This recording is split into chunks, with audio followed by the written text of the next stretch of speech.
Hello boss babes and bosses out there! So, sa video na to, this will be the second lesson sa BossedUp challenge natin. Technically, this is the first video that I will talk about social media management na talaga.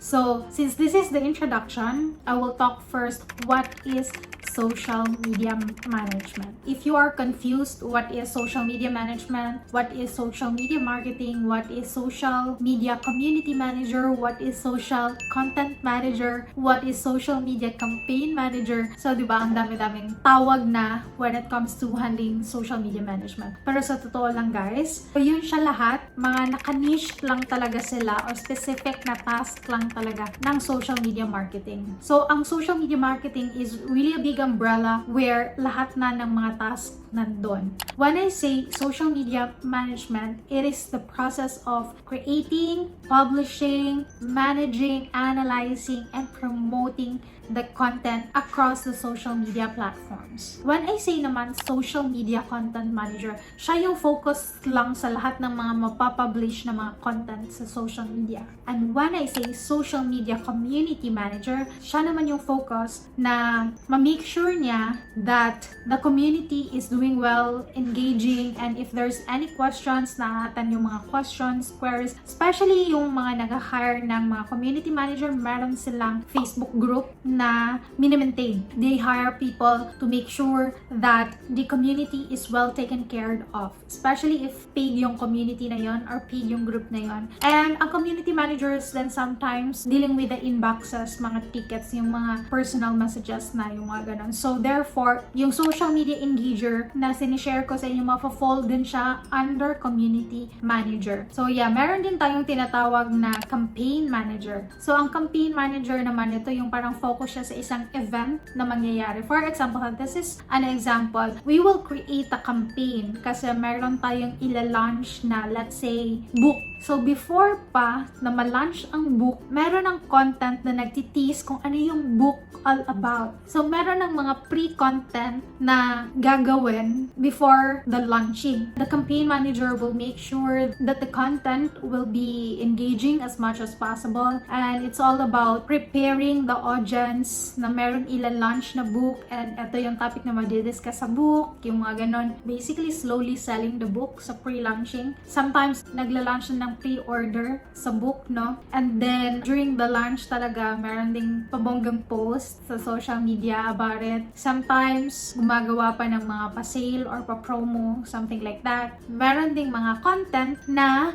after na sa launch, mapapublish. Yung ganun. So, merong pre-launching, during the launch, and post-launch. So, ito yung kadalasang ginagawa ng mga campaign managers kung ano yung mga magaganap during sa launching. Basically, the team will really work together if merong event or launch na magaganap. So, basically, it's really a teamwork if madami kayo. Pero usually, sa mga startups pa na wala pa masyadong budget to, hire designated people talaga just to do that task lang. Basically, kayo lahat yung gagawa. So, I have a client na yun lang talaga yung gagawin ko. Magre-respond sa comments, magre-respond sa DMs, sa mga private messages. Yun lang yung task ko because it's already a big entrepreneur. Merong team na gumagawa lang talaga ng content. Merong team na gumagawa lang talaga ng video. Merong team na gumagawa lang ng mga quotes, text quotes, yung mga images, yung ganon. Meron ding team na sila lang tig-advertise. Yung Facebook advertiser, meron din siyang team na ganon. So basically, iba-iba yung task namin. Pero we are doing it as a team para mas effective yung campaign. Basically, the social media marketing umbrella is so big that most of the big companies are hiring different people to do the tasks. Pero yung mga startup pa, isa lang yung hina-hire nila or dalawa. Tapos sila na yung gumagawa sa lahat ng responsibility sa social media marketing. But in this BossedUp challenge game, I'm going to teach you how to be like a pro social media manager talaga. So we will tackle a lot of things. I will really make sure that after this challenge, you are now confident to take on clients na as a social media manager kayo. And you will really work like a pro and malalaman mo talaga, okay, after getting this client, this is what I will do next. This is the strategy that I'm going to do for this client and the likes. But before anything else, I want to answer this question because someone already asked me about this, why business owners and entrepreneurs would need a social media manager. So, ayun, napaisip ako, nga ba, bakit nga ba? But it's so obvious na need ng mga business owners or mga entrepreneurs ng someone na makahelp to manage their social media profiles or social media accounts. It's because of these three things. First, di ba natakal ko sa inyo, ang social media marketing, malaki yung scope. Therefore, marami kang need na gawin. Not just the content creation, but also publishing, managing, analyzing the results of the published content. Yung mga ganon, magpapa-advertise ka pa kung ayaw mo ng organic growth. Kasi yung organic growth is matagal. So, if you want na fast yung growth, you have to pay for the ads, right? So, ang daming scope talaga ng social media marketing. And if you are a business owner or entrepreneur, yan na yung last na gusto mong isipin. So, if you will just hire someone, a social media manager that can do that for you, it would be easier for you to scale your business through social media marketing. Diba? The next one is that most of the customers are already using social media platforms. Kahit saan man kayo, marami talagang buyers, especially Facebook, Instagram, and even TikTok. Ngayon, ang TikTok hindi na siya purely social media platform. It's more on e-commerce platform na talaga siya. Instead, ang kalaban niya is yung Facebook or Instagram, yung Twitter. Parang ang competition na ni TikTok ngayon is yung Lazada na at yung Shopee, right? So, most of the buyers talaga are already using social media platforms. And most of us are already browsing. Okay, I cannot say most of us. I will just say me.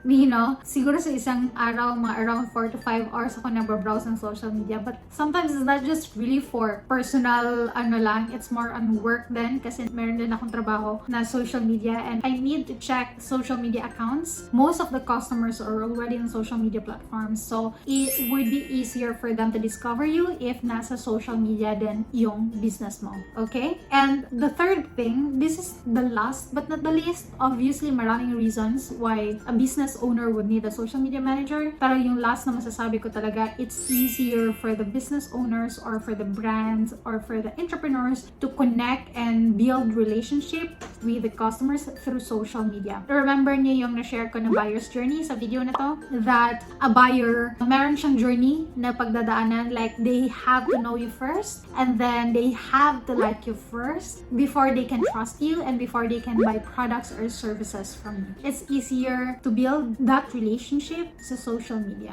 Meron akong pa-assignment sa inyo. First, gusto ko sa assignment na to, you will get a beta or test client. As much as possible ha, gusto ko yung iba talaga na client. Like, hindi ikaw. For example, may business ang sister mo or may business ang mother mo, you handle their social media account. Gusto kong isang business lang ha, baka i-handle nyo 5 businesses. Then, mag-pitch ka sa kanya na you will handle the business. And if ever mag-ask siya na why I need someone like you to handle, yung parang ganun. So, you tell the reasons. Yung sabi ko, yung shinare ko kanina na it would be a game changer para sa business if nasa social media and if magamit effectively ang social media as a marketing platform sa isang business, it will really give a good sales, a great sales for that business. So, you will share that yung 3 reasons. So, I hope nag-take note kayo, no? Para masabi nyo yun. Make sure makakuha kayo ng test client. Okay, so if ever wala talaga kayong friends or wala kayong tita or tito na may business that you can handle their social media accounts, then I would highly recommend na lang that you handle your own social media services na page. The reason why I want you to do this, it's because I want you to get a feeling ba on how to really manage someone's Facebook page or someone's Instagram account or someone's business. Yung ganun. I want you to feel like it's like you are really handling a client and how you are going to take that client step by step.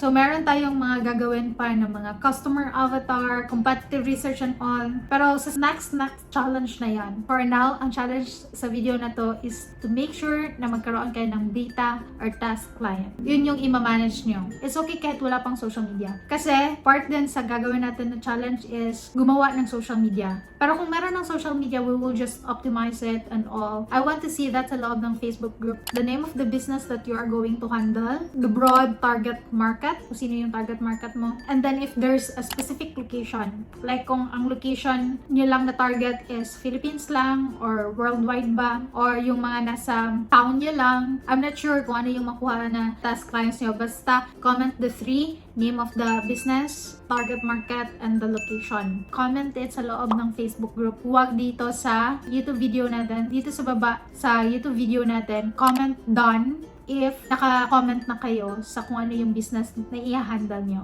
I would highly suggest again to really get real test client talaga, if ever. Pero kung wala talaga kayo makuha and you still want to join this challenge, ang gawin mo lang ng client is yung self mo, and then the social media service that you have. Or maybe you have other business that you also want to market sa social media, like maybe you have a flower shop business and you want to market that one sa social media. That would be great as well. I'm so excited to see the businesses that you're going to handle, and I'm so happy. Thank you so much for joining this challenge, and I really appreciate you guys, and hopefully you can really stay up until matapos ang challenge na to. So yeah, if you want to join our Facebook groups sa public, you can join I'm Ready to Boss Up by 𝐵RICSUY, and then sa private naman natin, Becoming a Social Media Manager, a BossedUp Challenge. And then don't forget to follow us on our Facebook page at BossedUp PH, and follow us on our Instagram account at 𝐵RICSUY and at BossedUp PH. And yeah, hope to see you guys on our next challenge. Bye!